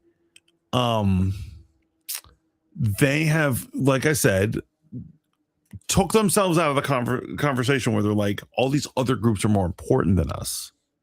Right. And so it got to the point where, for instance, people didn't really care about, no offense to anyone, Renee Good. They should care about Renee Good. It's a tragedy. I'm making all these jokes right now, being an asshole. It is a tragedy that she died. It is absolutely a tragedy. Was it a clean shooting? Yeah, fuck yeah, it was. It was absolutely a clean shooting. It's so horrible that someone had to die, right? Right. Absolutely. But now they've decided to make themselves soldiers for a people group that don't even know they exist. It's weird to me, right? Yeah. So, for instance, during civil rights, blacks protected other blacks. Right. Blacks would say, "Oh, I need to protect the black community. I need to protect these black kids. I need to make sure that tanks don't roll over these black teenagers." Right? I get it. Whites are right now putting themselves in the line of people who have entered our country illegally, not respected our law, have no legal reason to be here. Right. What the fuck is going on? Well, here's a good question, man. Would these same people put themselves in the line of liberals, right? With these same people groups, because you're talking about quid pro quo, would they put themselves in danger to protect the liberal who is being dragged out of their house by the Gestapo? And that's, I'm gonna put it out like this. Have you heard the rumor about, the last couple of days, there was a false news story that came out that they said that a 5-year-old was targeted and arrested by ICE. Have you heard this? Yeah. The dad was actually targeted, and yes. And so, but however, this is my point.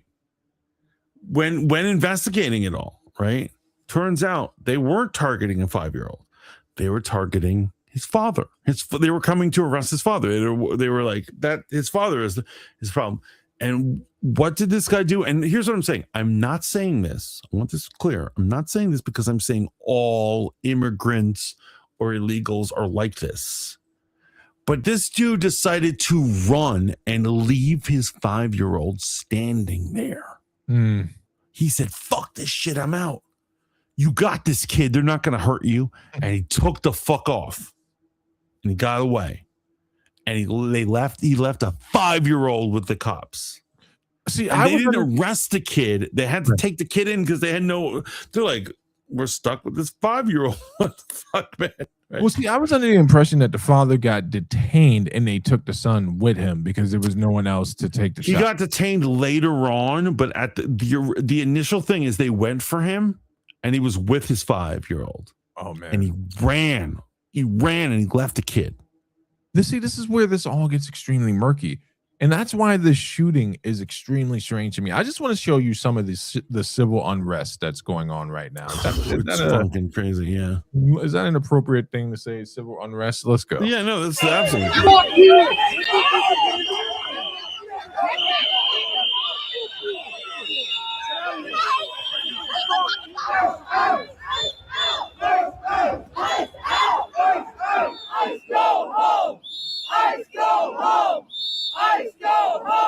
This is an administration that has no regard for humanity, civil rights.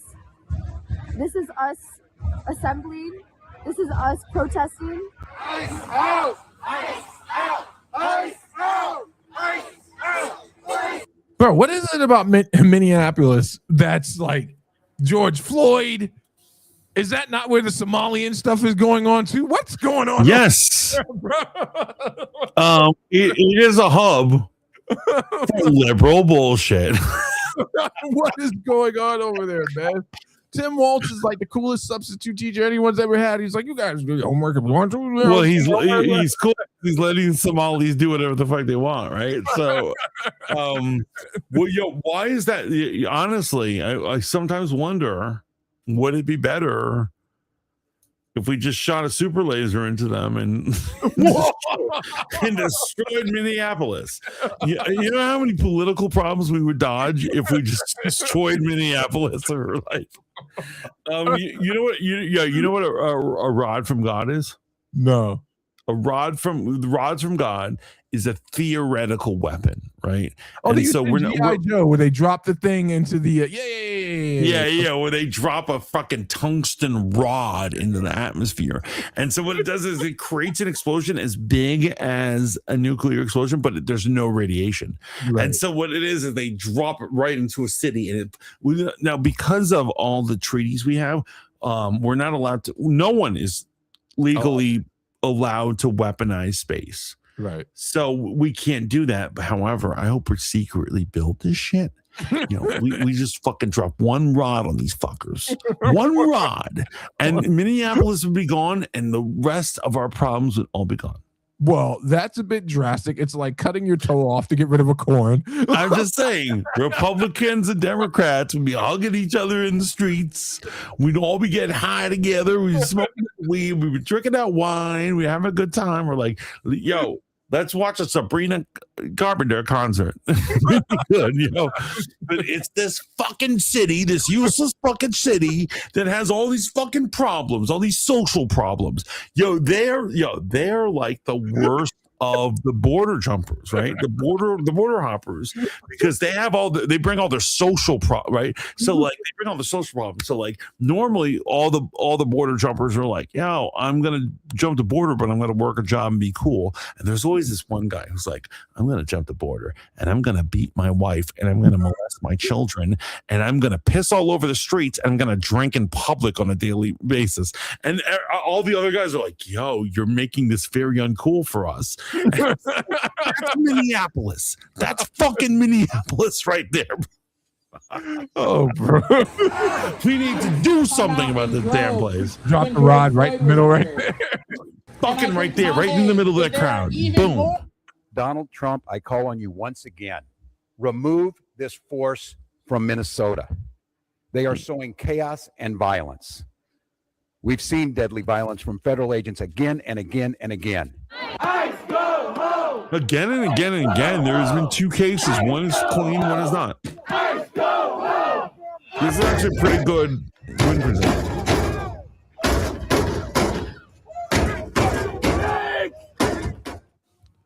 So, I mean, it's a first of all, I don't wish death on that man. You know, he was a nurse. By all accounts, people say he was a caring guy, cared about medical provisions for impoverished people or just human beings in general. Sounds like he was a humanist. And, you know, even though humanists are typically Satanists, I don't have a problem with, with a humanist on that level.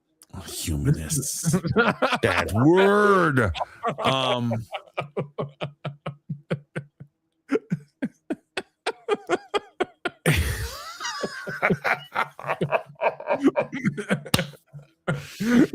One of Mantis's trigger words is humanist. Who would have thought years after the movie Devil's Advocate came out, where Satan, played by Al Pacino, referred as a humanist, that he said he's the last real humanist, that I'd go, huh, that might not be a good thing.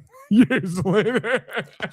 Here's what I'm saying. Humanist is one of those words. It's like pro-choice or pro-life. They're actually both jaded, right?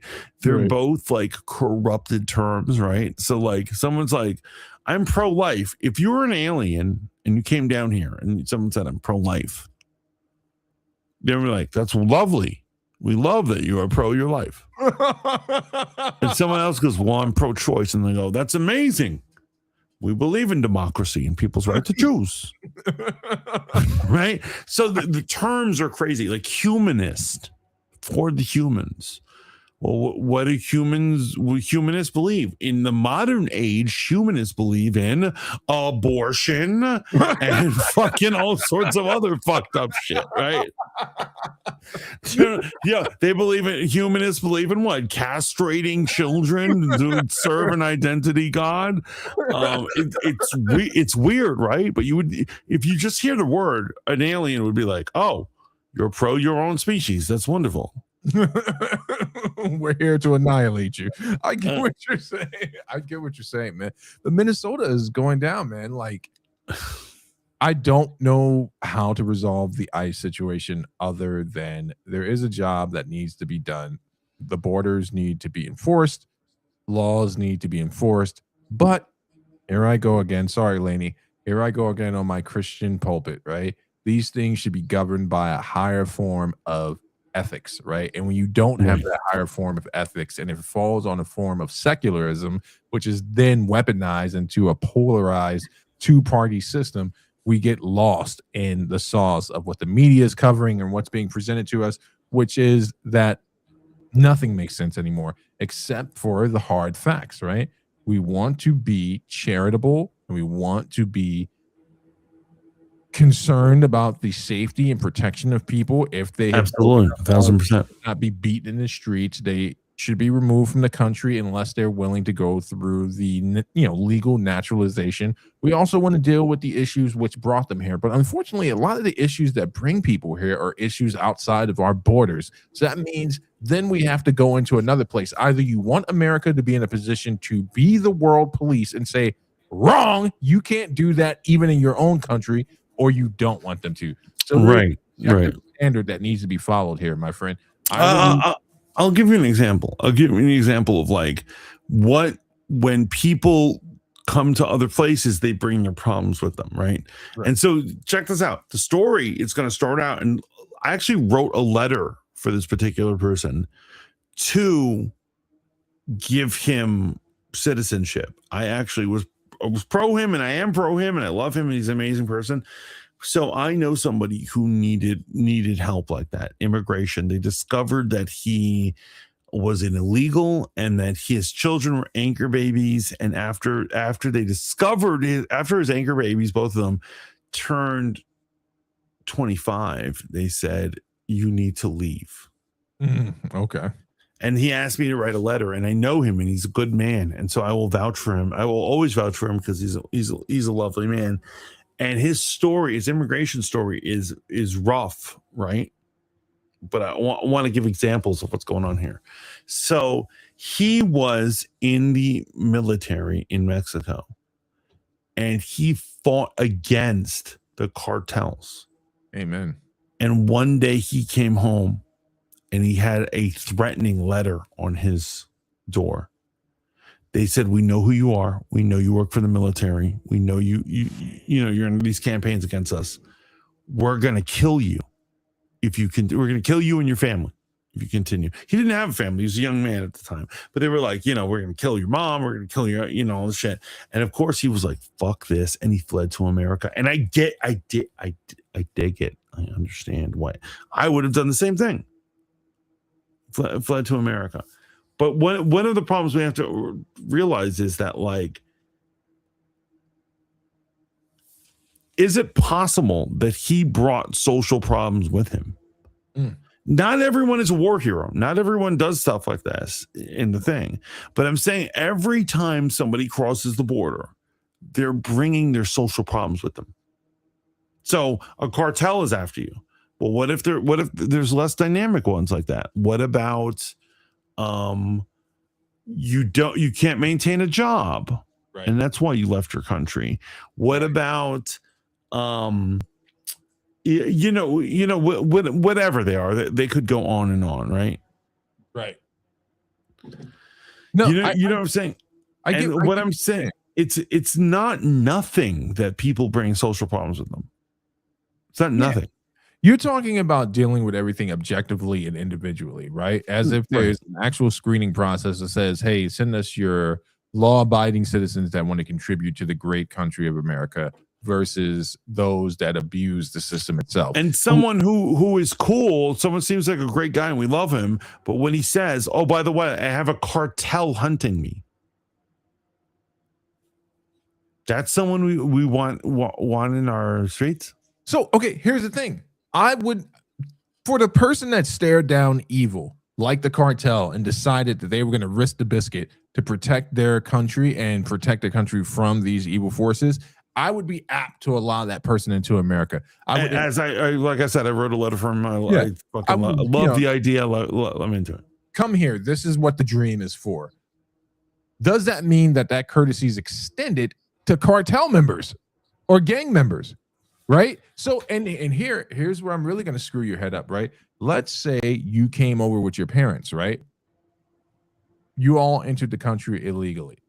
You move into a neighborhood that is impoverished, and for whatever reason or another, you two wind up in joining a gang. Does that courtesy now still extend to you? You have gone from an adolescent child that fled something to a country where you came to make, your parents came to make a better life for you. And most immigrants, the parents do come here, they work tirelessly to provide for their children, only for their children to be conscripted into gangs for whatever reasons. I acknowledge all the reasons. But does that courtesy still extend to you once you've decided to pursue a life of crime? No, that courtesy doesn't extend to you anymore, man. It doesn't even extend to me as an American citizen, man. It took me years to realize that, right? I may have been a victim of a societal oppression up until the moment that I decided to participate in it. And that's the hard part for people to say, man. There are reasons that led me there, but at some point, I willingly became a participant in that system. In other words, to quote one of my favorite shows, I decided to get on the battlefield. And once I was on the battlefield, all of those norms and social charities that I had enjoyed before and considerations have now been removed unless I go into a state of rehabilitation. But that's not extended to you sometimes in this country. So I'm not saying that immigrants who are working their ass off to provide from their families should not be extended special courtesies. I'm saying that if you reject those courtesies by pursuing crime, you've decided for yourself. Does that make sense? No, that makes total sense. And I actually, you know what? I actually kind of was hoping, here's the thing. The whole thing with the tariffs, I absolutely knew. And I'm not saying like a psychic or whatever. Like people were like, how did you know? I'm like, it's obvious. I knew that the tariffs were Trump playing chicken. I knew that thing. He was like, I'm going to put tariffs on your stuff unless you do X, Y, and Z. And you know what? It was true. He stopped tariffs for all these different countries who gave into things he wanted from them because it was a threat. Right. It was all just a threat. I knew it. I assumed that his hardcore going after immigrants was that too. And like the whole thing is like, if I was in power, I would give someone who turned themselves in and was not a criminal a road to citizenship. Yeah. I would absolutely do that. However, Trump has not done that. And, I wish he would. I really wish he would. Yeah. He's not doing it. Here's what I'm saying. Here's what it is. I will still side with someone even if they play the game differently than I would. Yeah. And so he's trying to be a hard ass. Okay, that's his right to be a hard ass. However, if I was in charge, I would look at, like, for instance, the story I told earlier. Someone like that, I would give special treatment to. I'd give all sorts of special treatment to people who turn themselves in. I would say you got a road to citizenship. Let's stop the criminals. Yeah. Special considerations for people that want to be citizens. But if you're on the battlefield, you're on the battlefield. Just like the bit of symbolism I used before, man, which is just that. And it's a tough pill to swallow, man. The fact of the matter is, once you step into the battlefield, you're there. But you've heard me say this multiple times in the Fanboy Modeling School, man. If you want to be a revolutionary, or you want to fight for civic rights, or you even just want to, follow the example of the civil rights movement, remember, those kids that stepped out there, though they may have been confused by some form of socialism or other factors, they stepped out there willing to risk their lives. Like, they were willing to get hosed, they were willing to get bit, they were willing to get lynched, whatever came with it. And this is not me saying something insensitive, but people dying, standing up for what they believe in, is a part of a long tradition. So weigh the costs carefully. So here's the thing. I absolutely agree with you. It's an amazing tradition. It's a useful tradition. It's great. Why do we hear people complaining right now? You know what it is? Back in the civil rights movement, if a young black man was fighting for the cause and he died, we would never hear a news report about it. Right. In this modern day, these are upper middle class or higher white people who are privileged, and they're confused as to why the cops would ever use force on them. And that's why we're hearing reports about every little problem they had. That's if this was back in the day, we would have never heard of a black kid. Black kid with a gun getting shot by the cops. People would say it's just a regular day. Yeah. Welcome to the battlefield, man. Yeah. You risk it all, man. This is what happens when you stand in front of, potentially, if you're saying it's an evil regime, you're saying that the federal government has been co-opted by a dictator, then you should not be surprised by these results. I'm not condoning it. I don't think this man should have died at all. This was not a clean shoot, in my opinion. I'm sure other conservatives would come out and denounce me and blah, blah, blah, blah. But whatever, man. I choose to look at things. It's hard because sometimes I see it, like, when certain conservatives, I the same conservative who was saying that Renee Good was a clean shoot, which I agree with. That is a clean shoot. It's an unfortunate. I'm not saying it's not unfortunate that she died. It is unfortunate that she died, but the cop had the right to shoot. So right, he was feared for his life. Right. We said this last episode. I'm sorry. Last episode. Yeah. Another young white woman got killed in a very similar way, and no one had anything to say about it during January because it wasn't connected to friggin' immigration. Bro, that young lady that got killed when they stormed the Capitol, you have to understand, read the room, bro. These men are not trained to send warning shots. We're not even talking about the cops anymore, bro. We're talking about a different branch of law enforcement. I said it myself. Every time I see a cop in danger, I would be like, I would shoot. I'm saying during January 6th, there's a hallway video, and I saw it in real time. There's a black cop and he has a gun, and he's like, stop, and there's a crowd of people, and he's like, stop. And I would have been firing. I would have been like a zombie movie. Boom, boom, boom, boom, boom. Homeboys, he's just like, stop, and they overtook him. And when he overtook him, I was like, are they gonna lynch this man? Are they gonna kill him? They didn't do anything like that. Yeah, because he ran into his backup. I know you're talking about he had the Billy Club. Yeah. But I was so worried for him. And if I were him, I would have fired. So I think he's a better man than me for not firing. Right? So, the point is, at the end of the day, it's like this current shoot's not a clean shoot. Right. The thing is, the more aggravation we give people, like, for instance, these so here's what it is. They call themselves activists. They're like, we're just protesting. Harassing cops or harassing federal agents is not protesting. That's a crime. Yeah, you're committing a crime. You're on the battlefield, man, and you're stepping into it. And that's why I say revolutionaries and people who call for you to be a revolutionary on the internet are often the people who are not going to be on the front lines with you. I just want to pivot to the Somalian thing for a second before we close out for the night. Now, the Somalian situation is Leering really, centers. yeah, it's really easy. Learner. How did they spell it? Laring. They forgot the end. So they're like, come to our Leering center. The Somalian situation is just this easy to clean up. And I'm going to use a bit of liberal talking points. You've heard it said, especially during the George Floyd era, that people wanted to disband the cops. And the solution was that we police ourselves, right? That we have a form of self-police. And I agree with that. I believe people should be able to police themselves.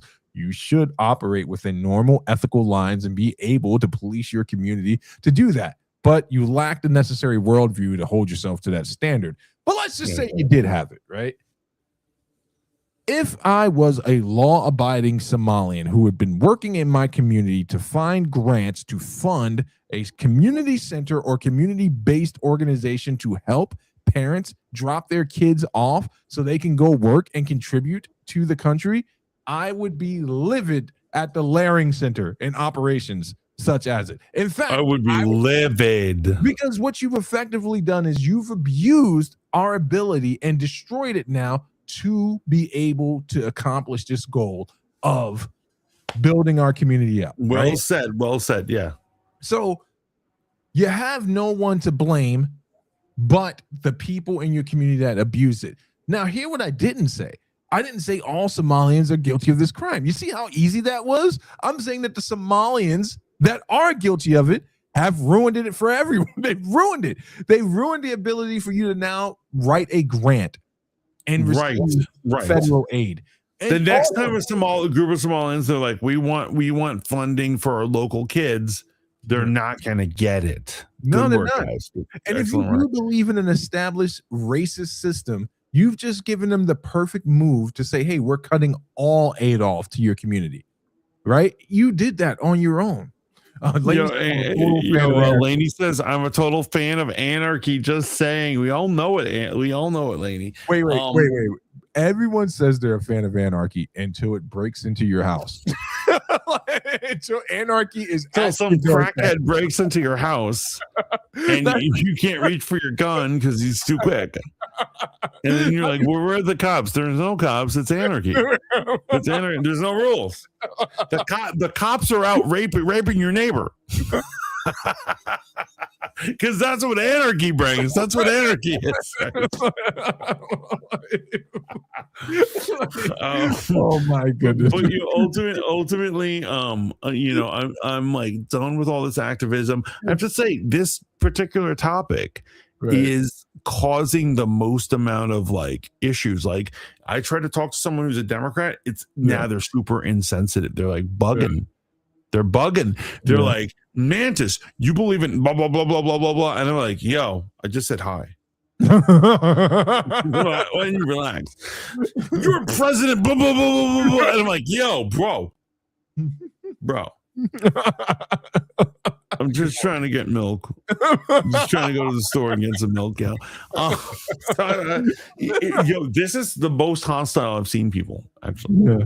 Well, it's funny, man, because it's a controlled hostility. You know that I'm a person that has always believed that a country that spends trillions of dollars on military capabilities isn't a country that's going to be easily toppled from outside forces or inside forces, and anything that you're allowed to do is because they're allowing you to do it. Just like being a dictator of a small country, thinking that you can continue to make videos and go Trump, yeah, and make wild outlets. Those dictators. Did you really think that America was ever going to let another Cold War situation happen where they have rogue countries in the Western Hemisphere working with our enemies? No, that's not going to happen. Trillions of dollars, not one American soldier lost. And the Minnesota thing is the same thing, man. If it gets too out of line, you're going to see what happens, man. And I think people forget the hammer. They forget the hammer. I'm just a guy that never forgets who holds the hammer. But you know what else the problem is? And it's going to sound racist, but I love you all. I love you all. Remember, my father was a white man. So have you noticed that there's always a timeline that these white activists stay on? No, and so, for instance, I'll give you an example. Remember in college campuses when they were all protesting Israel? Yes. Where are they now? Right. And so I think Trump knows this, that he says these white liberals are angry right now. Give it a month or two. They're going to forget about this. They're going to go complain about something else. Yeah. And they've effectively rendered their movement completely impotent because no one really believes that they care about anything. Right. So. That's the thing. They're all saying, look, in the midterms is going to change. It's going to change. If you, here's what I'm saying from me, and I could be wrong. I could be in my own rightist bubble, right? When you look around and you're seeing what's going on, in my opinion, and this is Mantis's opinion, it would appear that most people are siding with ICE and not the other way around. It's true. There are some vocal haters and people are angry, but just as Donald Trump won as a mandate to clean up immigration, people are still siding with him. Yeah. So what you're essentially describing is the fact that he's only in his first year, right, of his second term, right? Yeah. And I just want to draw some comparisons here. When the situation was going down after the murder of George Floyd in this very same state, the civil unrest was palpable, right? It was an unstoppable wave. Every night there was a protest, and every night there was fire and across multiple cities. This is contained. And what you're describing is the diminishing return that we're seeing from this level of protest. People, I think, I don't know. I think the normal American is saying that what's very important to me right now is the cost of eggs. And if you're telling me, whether it's true or not, that X is causing me to have to pay more for food for my family, I'm willing not to be as outraged if you're going to deal with X. And that's what it boils down to. American interests are starting to be pushed first and forefront. And obviously, I don't fully subscribe to the American first ideology because some of the people who espouse it, I think, are full of shit and they're grifters. Right. But at the same time, that's what's happening. But another episode of Fanboy Modeling. Wait, real quick. I noticed Pokey had said earlier in the thing while we were on a roll, he said that he thinks that Trump is going to get his hands on not only Greenland, but Canada. And Mexico. Apparently. You know what? We don't really want Mexico. Let me just be real about that one. But here's what I do think is going to happen. So the reason why Trump wants Greenland is to secure North America, that he would have military bases throughout North America and Alaska and Greenland. Yeah. No one could go in and out without their say-so, right? Yeah. And here's what I'm saying. I think he's predicting a coming war, and I think when the war happens, Russia is going to use Greenland and Canada to try to get to America. He's going to try to fight his way through. And he's going to steamroll Greenland. He's going to steamroll Canada because they're pussies. No offense, Canadians. You guys make good television, but other than that, you're useless. And here's the thing. I actually do predict. Here's my prediction. When that happens, we're going to defeat Russia. We're going to push them back past Canada and past Greenland. And at the end of this war, Canada and Greenland will be part of America. Oof. Our troops will walk over there and secure the whole thing. And we're like, oh, looks like you're part of us now. Yeah, well, like I said, trillions of dollars shoring up your interest. There will not be another Cold War situation that they allow, right? They won't allow that. That's well said. They will not allow that to happen. Fanboy Modeling School? Fanboy Modeling School right here on Riz Radio. Another amazing episode. I had a lot of fun tonight. What about you, brother? I did too, man. This is always cathartic, therapeutic. We're basically just two guys Get it talking out. everything. Get it out.